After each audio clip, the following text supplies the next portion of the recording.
I'm up big money in January and February, $250,000 for the first month of the year and another 127 for the first third of Feb. So I thought people would be interested in how to make crazy cash. And I'm literally showing you how I'm doing it, but yet I only have 100 subscribers. So my delivery is off, it's poor, and I wanted to get out there and see what other people are doing in the investment area on YouTube. And I realize anybody can say whatever they want on what they earn, so I dumped my trades into TradeView. January, there's the $250,000. February, there's the 127. So it came across Option and Stock Trading, My Life of Learning with Randy Perez, and he talks about how to trade a poor man's covered call. Before I get into Randy's video, I want to let you know that I have this shared spreadsheet. I started trading this method on February 3rd, so it's only been 10 days, and I'm up $9,000. So I'm going to tell you that my results are not atypical. I've built a large account over the course of 30 years, so I have a lot to trade with. But what I like about what I'm going to show you here in a minute with Randy is you don't necessarily need an insane amount of money to make an insane amount of profit. Let me ask you this. Would you spend 20 minutes of your life learning a new skill that could potentially make you more than you could ever make at your full-time job? That's why I'm super amped up about this strategy, because I can incorporate it into what I'm already doing to make even more money. So let's get into it. How do you trade a poor man's covered call? What are the advantages of a poor man's covered call versus a normal covered call? Because you asked for it today, I'm going to answer those questions using trades we've done over the past month. This video is all about poor man's covered calls, when to use them, and why we love them. I have to explain what a regular covered call is in case you've never done options, because that's where most people start. Let's say you own 100 shares of Apple Computer. That would cost approximately $24,000 right now. With that 100 shares, you could go to your broker, apply for options trading level 1, and sell a covered call against those shares, entering a contract, somebody's on the other end of that trade, and generate income. You still own the shares, you still collect the dividend, and you get the option premium over and over again. That's how I'm able to have a $250,000 January, because I've been doing that forever and reinvesting those gains. Hello everyone and welcome back to My Life of Learning. My name is Randy Perez. Please know that I am not a financial advisor. This video is meant to be only for educational purposes. It's not meant to be investment advice of any kind. I am, however, a 22-plus year stock and option trader as well as real estate investor. Before we get started, I just ask one thing of you. Please hit the like button to support this channel. I'm about to give you some really awesome information I know you're going to find great value in. So if you appreciate the kind of material I provide for you on this channel, please support it by hitting the thumbs up like button. Thank you for that. Let's get started. First and briefly, what is a poor man's covered call? A poor man's covered call is made up of two options. First, you buy an in-the-money call option with a longer term expiration date, and then you sell an out-of-the-money call option at a nearer term expiration date. Now he's going to go into a lot of information, but let's roll back to that. You're only doing two trades. You're buying a long-term leap, which is just an option that's longer than a year, and then you're selling calls against that, which is essentially called a synthetic call. Let me show an example of a poor man's covered call that we're in right now. It's actually a position that we entered just 8 days ago. Here you see a leap poor man's covered call position we're in right now in BIDU, ticker symbol BIDU. As you can see in the white rectangle at the very bottom line, we bought the BIDU January 2023 $80 call option. If you look at the far right column, you see that it cost us $114.26 per share. Now an option contract is 100 shares, so he spent $11,426 to write this bottom option contract. To complete this poor man's covered call position, we then sold, as you can see at the top line in the white rectangle, we sold to open the June 18th of this year $210 call option. As you see in the So he essentially got $287 to write that. So out of his account, $11,426 to invest in this option, and then received immediately $287. Our right column, we sold it for $2.87 per share. If you look at the column labeled unrealized P&L, you see that we're already up in this position on both option legs. That June 18th near-term call option has already gone down in value by $120. So we have an unrealized gain in that position. Just below that, you see that we're up in the long leap call option, $338 since. Now this brings up a very good point. He wrote this 8 days ago. You don't have to ride these out to expiration. If he wanted to get out of this position altogether, he could set up a limit order. He could close this out and bank the $458 right now. Since we did this trade 8 days ago. But this actually isn't the entire story about this position. This position was actually started back in March when we began selling put options in Baidu. As you can see here on March 12th, with Baidu trading around $260 per share, we sold to open the third Friday of April, $220 put option for $5.15 per share. Let's go back to that because the last 10 videos, that's what I was talking Friday about. of April. I find a stock that I believe in long term, that I think is bottoming out, that's going to spike. And I'll sell a put against it at a lower price, kind of hoping I actually am assigned and I own those shares. But worst case, I don't get the shares and I just collect the option premiums and reinvest it. So in this case, I would have got $515. And then I would have entered this contract waiting to see what the stock price did. Now, he handled it actually brilliantly, something I have never even thought of. I love it, love it, love it. Randy, what do you got for me? April, $220 put option for $5.15 per share. And we felt pretty good about this trade because, as you can see on the daily chart, Baidu had broke out above the green 50 moving average, which then seemed to be holding as support for it. Unfortunately, it didn't stay that way. A couple weeks later, Baidu crashed down to $170 per share. Now this is the point where if we had been using a bunch of margin, we probably would have been really nervous and forced to close this position out. See my hairline? That's what that is. Stress. When you use margin, you're trading essentially with money you don't have. And you could open a position like this. And then when you have a stock tank $50 a share, you're freaking out because you might not have the money in the account to cover it. So what do? You sell other things you normally wouldn't to cover this. It's a nightmare scenario. You don't want to be there. Let's see how he handles it. But since we had the cash to cover this position and there was still time value left in the option that we had sold, we decided to wait to see what would happen until expiration. On April 16th, option expiration day, we rolled the 220 put option that was expiring down by $10 to the $210 strike price while also rolling it out to the third. This is very interesting. What I believe he did here is he had his initial option contract here, right? Time value, theta, eroded away the value of that. He closed this out, then he pushed it out a month and opened another contract and netted another $2. I believe that might have been above his original contract.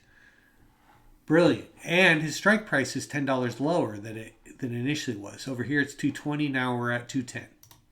The third Friday of May. Even though we rolled this short put option strike price down by $10, we're still able to pocket $2 per share. We believe that if Baidu did continue lower, it'd probably find some support around that red 200 moving average. Well, Baidu did continue moving lower, so on May 19th, 8 days ago, we bought to close that 210 put option and switched this position over to a poor man's covered call. All right. So because his strike was 210, it was trading, I don't know, 190. There's a $20 difference there. He got what he got for this option contract. At the end of the day, he probably lost money on this overall trade, but because of this 200-day moving average, he figured it was bottoming out. He believes in the stock, and so this is where he adopted the leap poor man's cover call strategy. Well, why did we do that? There are several reasons. First, by switching to a poor man's covered call, we have capped our maximum potential loss. Remember that the January 2023 80 call option cost us just over $114 per share. That's the most we can lose on this position. We could have kept rolling that short put option out and tried to roll it down, but by switching to a leap in a poor man's covered call position, we can benefit if the stock moves back up. We've also capped the amount that we could potentially lose in this position. And that amount is a lower amount than if we're doing a traditional covered call. There was really no reason to let the stock be put into our account or assigned to us. Baidu does not pay a dividend, so we're not missing out on any kind of dividend. But if you choose... Yeah, not only that, you're tying up an enormous amount of funds that could be put to better use. So, at a fraction of the cost, 11,000 some odd dollars, he's able to have the control of 100 shares and almost the same power and leverage of 100 shares. If you choose to do a poor man's covered call, what strike price should you buy it at? Let me talk you through why I chose the $80 strike price. I know there's a lot going on here on the screen, so let me just talk you through it. Notice up top that these are the option chains for Baidu. I've chosen the expiration date of the leap call option that we bought, which is January. Smart. So he paid more. He paid up to do this, but he's got 603 days. He picked the longest leap. A leap is anything more than a year. So he pushed it out. Why is that important? Because if he's wrong about the bottom, right, and it still kind of churns around for, I don't know, say 100, 150 days before it takes that spike back up, he could ride out it. He's got plenty of time, 603 days. January 20th of 2023. Just below that date, notice that there are 603 days until this option expires. In the yellow rectangle, you see the information on the $80 call option that we bought. First of all, let's start at the far left side of the rectangle. Under option open interest, you see there are 154 open contracts in this call option. This is one reason why I picked the $80 strike price. As you can see, this was the highest number of open interest for the options that are deep in the money. Now, I could have bought a long-term or leap option that did not cost us as much, but the next column over will show you why I chose to buy this $80 leap option. The next column is labeled Delta. Delta is an estimate of how much this option's value will go up or down for every dollar that Baidu goes up or goes down. So you see that this $80 option we bought will go up or down by about 96.8 cents per share when Baidu goes up or goes down. It's not a penny for penny move, but it sure is close. You see, I'm long-term bullish on Baidu. In my other videos that I've made on trading in poor man's covered calls and buying leap options, I mentioned that when I buy a leap call option, I want to have at least an 80 delta in that option. That means that for every dollar that the underlying stock goes up or down, our option in Baidu should also go up or down by about 80 cents per share. If you look at the 140 leap call option and look over at the red column labeled Delta, you see that if I had bought that option, it would have moved about 81.6 cents for every dollar that Baidu went up or down. However, I didn't want to have to worry about the delta of the near-term call option I sold being higher than the delta of the long-term option that I bought. You see, if Baidu does start going back up, I want to make sure that the value of our long $80 January of 2023 call option is going up faster than the value of that short near-term call option that we sold. Another reason why I chose this strike price is found in the far right column labeled Theta. Theta is approximately how much this option will lose in value every day per share. As you can see, Theta on the option we bought is less than a penny per day. Let's compare these Greeks to the option. So Theta is really important as a buyer of options. And the reason is, let's say you bought an option, you bought a call, meaning you think the stock's going up, and you spent, I don't know, $500 for that call. Even if the stock stays the same price, every day that option contract's losing a little money, losing a little money, losing money. So you're placing a bet that the stock's going to shoot up and shoot up fast, right? If it's a week out, you could be losing like, I don't know, $60, $80 a day on that option contract before it expires out worthless. So as a buyer of options, typically, I've always thought about that as you're a participant in the casino. You're gambling on a direction of stock. But with this strategy, it's different in the fact that if you're buying so far out, you're gaining control of essentially 100 shares of an asset at a very reduced price, and you could take advantage of that. So you're almost getting, I would say, leverage, right? Because you could buy 2 or 3 leaps and have the control of 200 or 300 shares instead of just buying the shares outright. To the option that we sold. Now you're looking at next month's June 18 option chains. In the yellow rectangle, you see the short call portion of our position. We sold the 210 strike price call option against that long leap call that I just talked you through. Notice a couple of Greeks here. First, in the green rectangle, in the Theta column, notice that this option we sold loses almost 10 cents per share per day. So Theta of this short option that we sold is over 10 times higher than the one that we bought. In other words, so remember, 100 shares, 10 cents a share. that would be $10 a day loss. So if the stock stayed exactly the same and I bought a put or a call, that call is going to deteriorate in value, or that option, in this case, $10 a day. Meaning if you have to close that out, every day that goes by, you've lost $10, $10, $10. But again, you're placing a bet that things are going to go up or down in a certain time frame. Words, this option will lose time value over 10 times faster than the option that we bought. Also notice over in the red column under Delta that this option will only increase in value by 18.6 cents per share for every dollar that Baidu goes up. Remember that the delta of the leap call that we own is 96.8 cents per share. That delta is a lot higher for the option that we bought than for the one that we sold. This is the recipe of a cash flow machine. Well, what is our plan? We plan to turn this into another one of our little ATM machines that produce cash for us every month. By the way, if that was really useful what I just shared with you, then I'd love it if you just give this video a like. Just bump the like button. And thank you so much for doing that. So what is our plan? So let's pause really quick. Go into my actual trades. So there's two things. I bought leaps, right? Against what I had mentioned, QQQ and SPY, right? These are my strike prices. They're all calls, right? I'm buying calls, leaps, far out in the money. This is all the way out to January 2027. Right now we're in February 2025. I had to pay a huge premium to do this, right? $11,200 is what I spent to do this one contract. But granted, to buy 100 shares of QQQ right now would be over $50,000.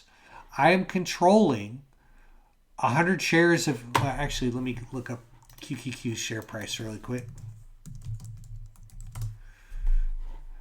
So $53,500 to buy QQQ. I'm essentially getting the power of 100 shares for 11 grand. And I believe long term in technology, in the NASDAQ 100 of the companies within it. So I'm not at all worried between now and 2027 that it's going to be higher than it is today. I'm just not. And funny enough, I've already made money on all of these because I wrote these, most of them, right when Trump was talking about his trade war stuff. And the stock market tanked that particular day, and that's when I opened up most of this. Now, those are the long-term leaps. I turned around and I sold calls, right? Let's look at the ones that have completed. Okay, and I'll sort it by the date opened. This is what I sold, right? This is the collateral, basically those contracts that I just showed you, the leaps that I needed. What I like about this is these annual percentage returns. Look at this, 44%. 102%, 55%. That's if I wrote this over and over and over again. These are the expected returns annually. Now, did I make this off this one trade? No, I didn't. This is if I was able to do this every 7 days. That's the annual return. So when I look at this, I get excited. I get crazy excited because I know what's in my account now. And if I can amp it up 30, 40, 50%, that's crazy. That's something to get excited about. All right, let's go back to the video. Plan for this Baidu position. We plan to continue selling near short-term call options against the long leap option that we bought. As expiration near.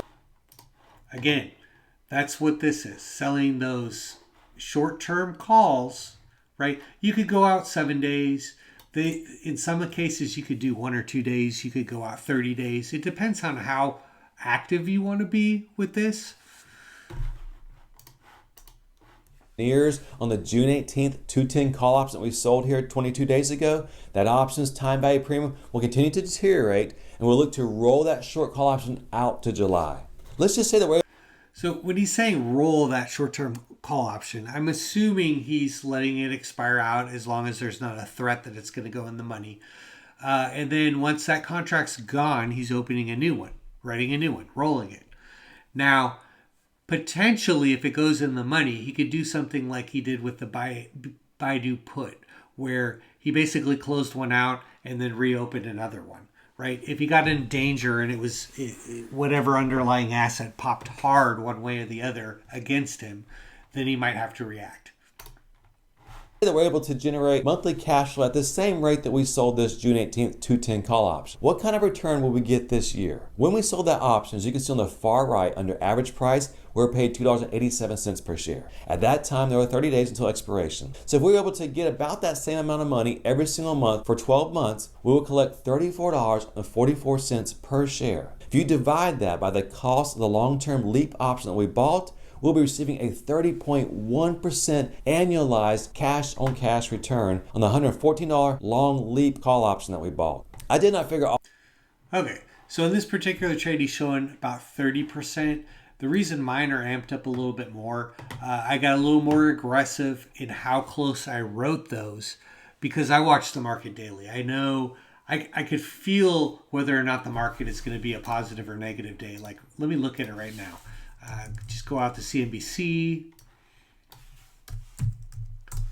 and I already have an idea how the market's going to open. If I go into stock futures, it looks like it's going to be slightly down, right? So I'm thinking tomorrow's probably going to be a pretty flat day, which is great for this because then theta, time decay, is going to eat away at that short-term call that I wrote.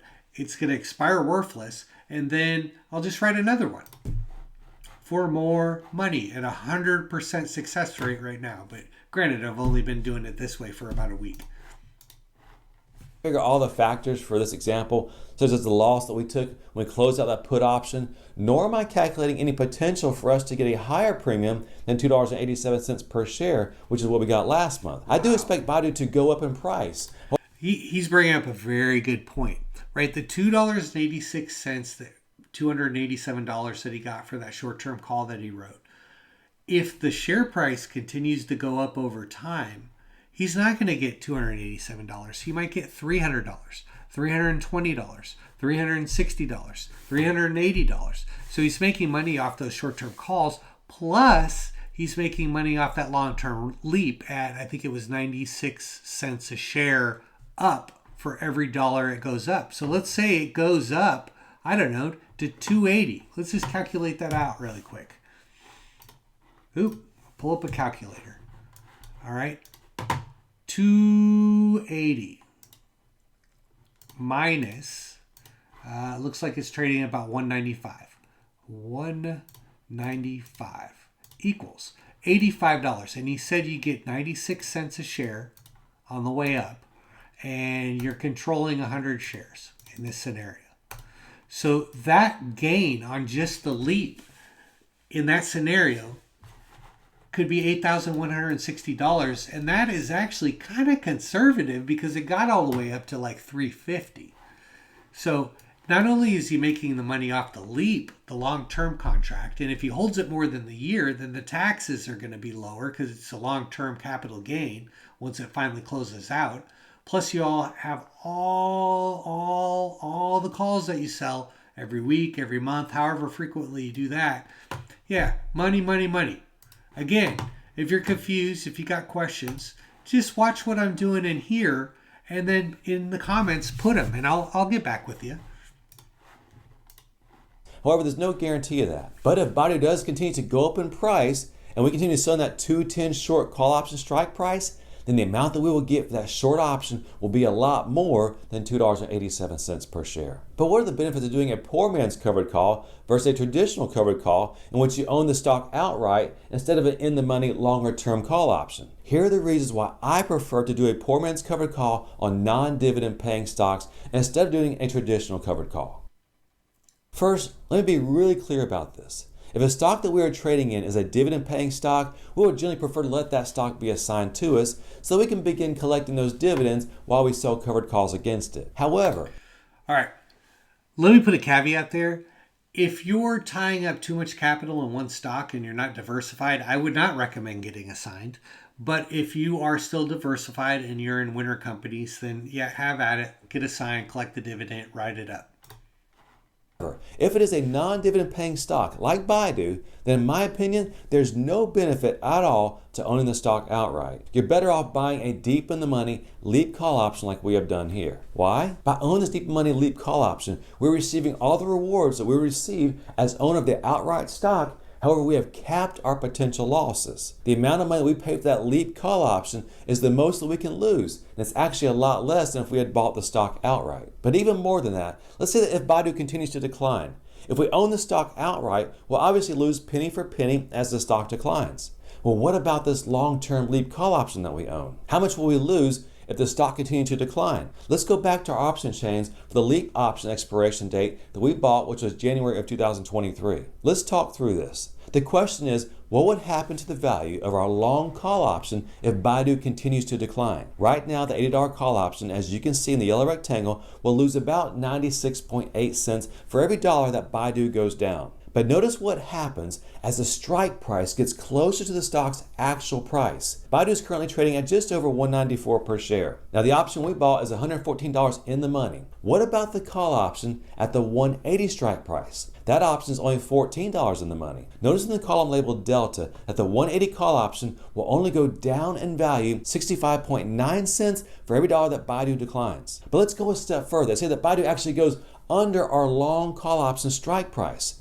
Let's look at the 210 LEAP call option in the purple rectangle. Notice that even though this option is no longer in the money, it's actually $16 out of the money, but it still has not lost all of its value. In fact, it's still trading for, if you look over in the far left column under bid and ask, it's still trading for between $33 and $34 per share. Going back to the red column under Delta, if Baidu did continue to decline, this 210 LEAP call option will only lose 54.1 cents for every dollar that Baidu declines. As you can see, you're actually better off owning a deep in the money LEAP call option than owning the stock outright if Baidu continues to decline. And if Baidu does go up in price, this is tricky for me because eventually that LEAP is going to expire. You're going to lose potentially 100% of what you spent, which I think it was 11,000 some odd dollars.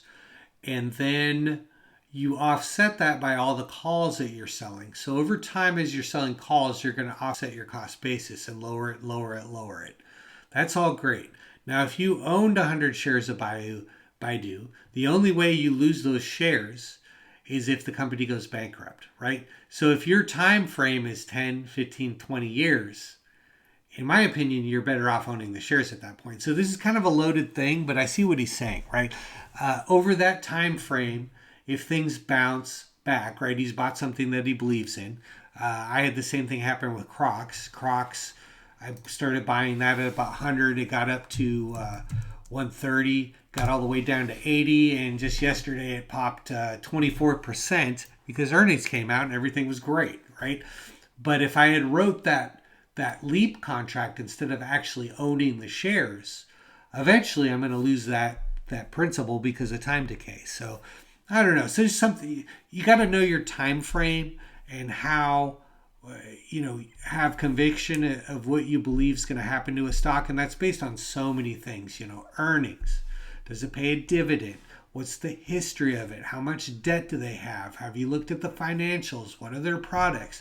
And that is why, me personally, I'm going away from individual stocks into index funds, because I believe you can use this strategy and not worry about any of that, right? Now it's a numbers game.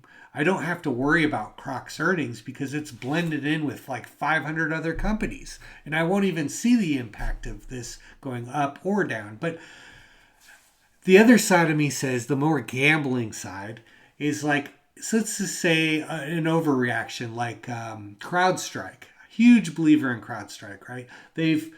I'm coming from a cybersecurity background, best in breed, right? But then they pushed out a crappy patch. Stock loses 25% of its value. That to me is when you go into this, because you would be printing money hand over fist as long as you believe in what you're buying. So anyway, sorry to go off on a tangent, but it's just something to consider if you get into this type of strategy. We'll also reap those benefits by 97 cents for every dollar that Baidu goes up. This is why, in my opinion, there's no reason to ever own a non-dividend paying stock outright. In buying a deep in the money, long-term or LEAP call option, you're able to receive all the rewards if the stock price goes up, and you have very little time value deterioration of that option, and you have a built-in free of charge protection for your position if the stock goes down in price. In addition to that, we're able to confidently sell short near-term call options to generate cash flow and decrease our cost basis, because the long option that we... Now again, in the case of his example, if it goes down $50 a share, which it did, the short-term calls are not going to get the $287. It might be like $110. So your goal is over time with those short-term calls to offset the leap that you bought, right? Pay that thing off and then you're playing on the house's money. But if a stock truly tanks and it stays that way I remember Apple actually in my early trading days did that. It stayed low for like 3 years. And in this scenario, I don't want to say it'd be terrible, but you're going to lose some money in that sort of trade. So as long as it doesn't stay down forever, the duration of your contract, you'll be okay. That we bought goes up in value almost penny for penny as the underlying stock goes up in value. These are the reasons why I love trading leap and poor man covered call positions so much. If you'd like to receive alerts as soon as we make trades similar to the trades I talked about in this video, consider the benefits of becoming a patron at the link in the description below. If you'd like more information on how leap options work and how you can use them in your trading portfolio to generate awesome cash flow and return, check out the video series at the link above and the description below entitled Leap Options. All right, so that's Randy Perez. Like and subscribe. The content's solid. The strategy's good. I can't wait to see more of his videos. You earn my subscription. If you got questions on any of this, ask him, ask myself. I'll get back with you probably quicker because I'm a lot smaller than his. I got 100 subscribers. He's got, 35,000. So thank you, Randy, for making that a Creative Confidence video and allowing the larger YouTube creators to use that content. And happy investing. I'm going to wrap it up for today, but I'm going to continue, to share this information to the wider audience. So look in the notes. I'll have a link to that spreadsheet. And for now, we're out.